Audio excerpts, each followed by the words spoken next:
আসসালামু আলাইকুম রাহমাতুল্লাহ। হোম টুডে একাডেমিতে তোমাদের জানাই স্বাগত। সুপ্রিয় তৃতীয় শ্রেণীর শিক্ষার্থীরা, আশা করি তোমরা ভালো আছো। আজ আমি তোমাদের সাথে আলোচনা করব প্রাথমিক বিজ্ঞানের প্রথম অধ্যায় অর্থাৎ উদ্ভিদ পরিস্থিতি নিয়ে মূলত আলোচনা করব।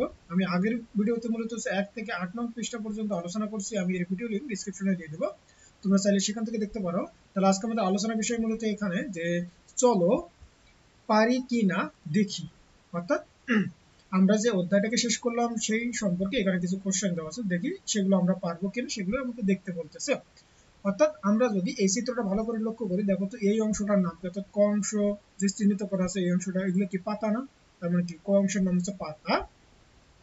তারপরে খ অংশ যে চিহ্নিত করা আছে তার মানে কি এটা হচ্ছে একটা উদ্ভিদের হচ্ছে কি কাণ্ড, এটাকে আমরা কি বলি কাণ্ড। আর গ যেটা চিহ্নিত করা আছে সেগুলোকে আমরা বলি হচ্ছে কি মূল। তাহলে এইবার কি বলতেছে যে উদ্ভিদ পরিস্থিতির এটা একটা হচ্ছে ছবি বা একটা পরিচিত উদ্ভিদের একটা ছবি হতে পারে। এবার 1 নম্বর কি বলতেছে যে ছবির গাছটির ক, খ ও গ চিহ্নিত অংশের নাম ও একটি করে কাজ ছকে লিখি। অর্থাৎ আমাকে এখানে ক, খ আর গ চিহ্নিত করতে হবে এবং তার একটা করে কাজের নামও মূলত এখানে কি করতে হবে, লিখতে হবে। তো চলো আমরা 1 নম্বরের সমাধানটা দেখি। তাহলে আমরা উত্তরে কি বলতে পারি যে আমাদের ক চিহ্নিত অংশটার নাম কি ছিল বলতো? আমরা ক চিহ্নিত অংশটা কিন্তু দেখছি যে পাতা, তার মানে কি ক কি হবে পাতা। তাহলে কতে হবে আমার পাতা। তাহলে উদ্ভিদের বৃদ্ধির জন্য মূলত কি করে, খাদ্য তৈরি করে।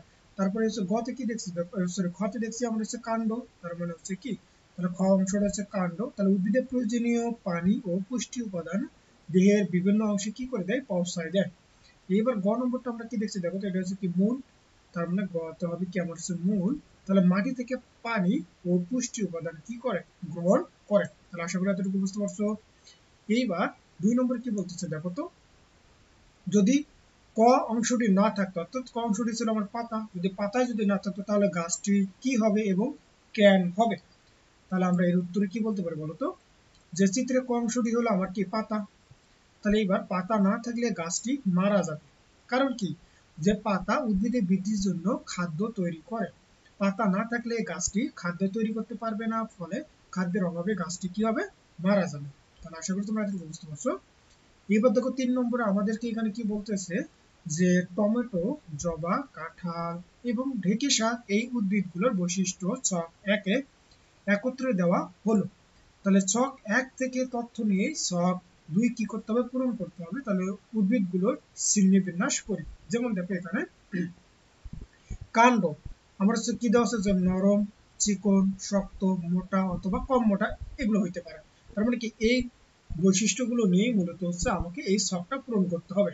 তারপরে মূল কি কেমন হতে পারে, যে মাটির বেশ গভীরে যায়, মাটির বেশি গভীরে যায় না এবং গভীরে যায় না, এবং ফুল হয় বা হয় না। অর্থাৎ এই তিনটা, অর্থাৎ মূল, কাণ্ড আর হচ্ছে ফুল, অর্থাৎ এদের বৈশিষ্ট্যগুলো নিয়ে তাহলে টমেটোর জন্য কোন বৈশিষ্ট্যগুলো হবে, তারপরে জবার জন্য কোন বৈশিষ্ট্যগুলো হবে, কাঁঠালের জন্য কোন বৈশিষ্ট্যগুলো, ঢেঁকি শাকের জন্য কোন বৈশিষ্ট্যগুলো, অর্থাৎ এই বৈশিষ্ট্যগুলো নিয়ে এই ছকটা কি করতে হবে, পূরণ করতে হবে। চলো আমরা ছক 2টা পূরণ করে ফেলি। তার মানে আমরা যদি নিচের দিকে আসি, দেখো এবার টমেটো, তার মানে কি টমেটোর মূল কেমন হবে, যে মাটি গভীরে যায় না, তার মানে কি মাটির উপরে উপরেই থাকে, কাণ্ড নরম কি হচ্ছে কোন হয়, ফুল হয় এবং উদ্ভিদের শ্রেণী কি বিরুদ্ধ। এবার হচ্ছে জবা, তাহলে মাটি বেশি গভীরে যায় না, জবারও কিন্তু কি যায় না, মূল মাটির গভীরে যাবে না, কাণ্ড কেমন হবে, শক্ত, কম মোটা হবে। তার মানে কি জবা ফুল হয়, এটা হচ্ছে কোন শ্রেণী, এটা হচ্ছে গুল্ম। এবার হচ্ছে কাঁঠাল, এর শিকড় কোথায় যাবে বা মূল মাটির বেশি গভীরে চলে যায় এবং কাণ্ড হবে শক্ত ও মোটা, ফুল হয় এবং এটা হচ্ছে কি বৃক্ষ। তার মানে কি এটা উদ্ভিদের কোন শ্রেণী বিভাগের মধ্যে পড়বে, বৃক্ষ। এবার হচ্ছে ঢেঁকি শাক, তার মানে কি কি হয়, ঢেঁকি শাকের কোনো কি থাকে না, অর্থাৎ এই যে মূল হয় না।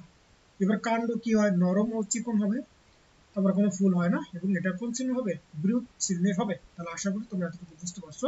তাহলে আমি পরবর্তী ভিডিওতে তোমাদের সঙ্গে যে অনুশীলনী যে এখানে এই যে সঠিক উত্তরে টিক চিহ্ন দেই, তারপরে নিচে দেখবো আমরা হচ্ছে সংক্ষিপ্ত প্রশ্ন এবং বর্ণনামূলক প্রশ্নগুলো নিয়ে মূলত আলোচনা করবো। তাহলে এখনকার পর্যন্ত এই পর্যন্ত, তোমরা সকলে ভালো থাকবা, সুস্থ থাকবা, আল্লাহ হাফিজ।